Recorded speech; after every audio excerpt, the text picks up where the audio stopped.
The morality of capitalism. That's the topic of today's video. Hi, I'm Allie Richards. In the United States, the idea of capitalism as an inherently immoral economic system is gaining traction. The irony of this is that America owes its extraordinary successes in large part to market economics.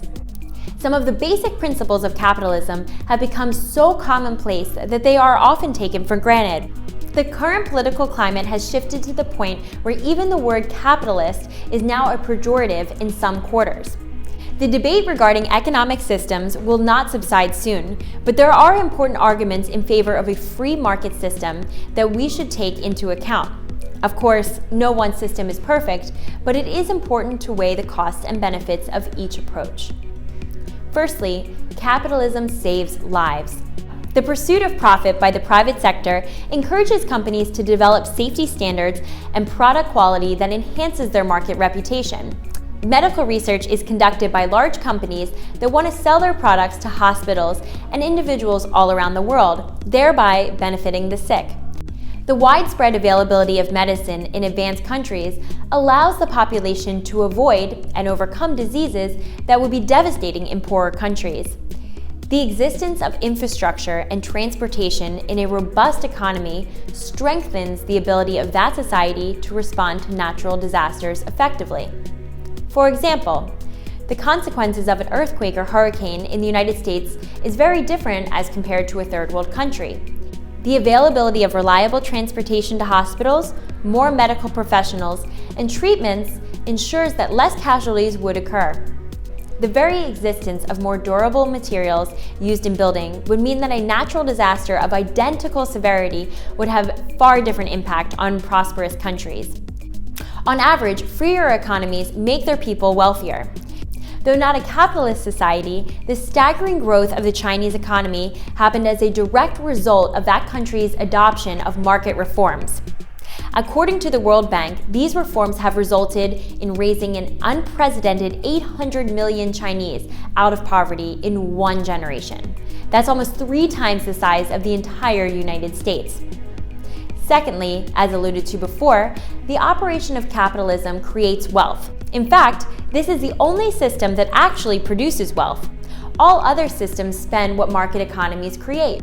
The reasons for capitalism's ability to generate wealth are complex, but they include respecting private property, competition, risk-taking, and the profit motive. Respecting private property allows the individual to be protected from unjust property seizure from both government and non-governmental groups.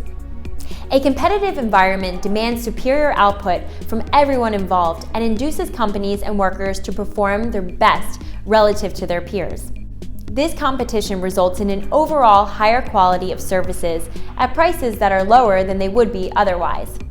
It is in the interest of the buyer to get the most product for the lowest price, and that of the seller to obtain the highest profit for the smallest output.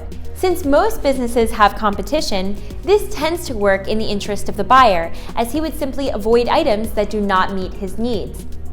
Risk-taking is more efficient in capitalistic societies, since making the wrong decision on an investment can incur significant losses. The profit motive causes people to still risk their personal funds on an idea, thereby promoting ingenuity and dynamism in the public. Thirdly, a capitalist economy increases the freedom of the individual. Free economies usually have many different options for a product or service, giving the consumer the freedom to choose. The wide range of alternatives can actually be bewildering, but this is preferable to the state or a few government-approved agencies providing the same goods. A hybrid system may consist of both state-approved and private companies creating competing products, as exists in non-government-approved segment of the drug market in the United States. Free economies also mitigate the impact of other powerful entities in a society. If a government becomes oppressive, a capitalistic market can allow wealthy or even average people to start movements by funding media, scholarship, and political activity that fights against the unjust state. Economic power is also non-coercive. In other words, massive companies like Apple, Google, or even the largest oil company cannot force you to do anything you don't want to do. Capitalistic societies foster a decentralization of power rather than concentrating that power in one large state apparatus. In addition, countries or even hostile groups are encouraged to coordinate with one another without being told to do so by third parties. The fourth reason capitalism is moral is that it fights against discrimination of all kinds. Anyone concerned about bigotry and intolerance against minority groups should be an advocate for free enterprise. Because of the desire to make profits, business people tend to hire workers from groups that are discriminated against by the broader society. Regardless of the internal prejudices of a business owner, history has demonstrated that the desire to make money and competitive pressures cause otherwise hostile groups to work together. In 2014, the owner of the LA Clippers, Donald Sterling, was caught making racist remarks against blacks. His own dislike for blacks did not stop him from hiring well-paid black players who comprised the majority of his basketball team. Before the civil rights movement, many talented black sportsmen were hired by white team owners because of their superior skills. The same trend can be observed among Jews who were prevented from joining Wall Street firms, but then rose to prominence in the same industry based on demand for their knowledge. The phenomena of Jews being discriminated against while simultaneously advancing to important business positions is repeated all around the world and all throughout history. Regardless of one's opinions of immigrants, many of them provide services at costs lower than those demanded by American workers. In the 1950s, celebrities with suspected communist ties were put on an official blacklist where their work was banned from use. Despite the formal discrimination, many Hollywood executives still employ those blacklisted for their obvious expertise.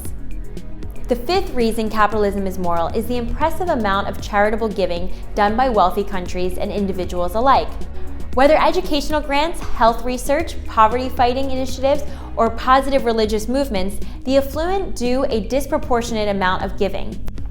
The ability to accumulate capital and build personal fortunes has spawned an era of charitable donation in the Western world with no parallels in history. The steel magnate Andrew Carnegie created a foundation that funded 3,000 public libraries, museums, and scientific research.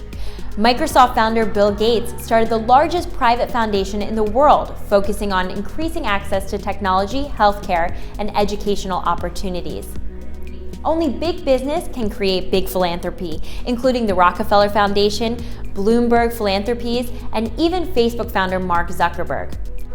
While capitalism isn't perfect and doesn't negate the obvious need for well-functioning states, legal systems, and other societal institutions, its benefits are well proven and can be harnessed for the ultimate good of modern society.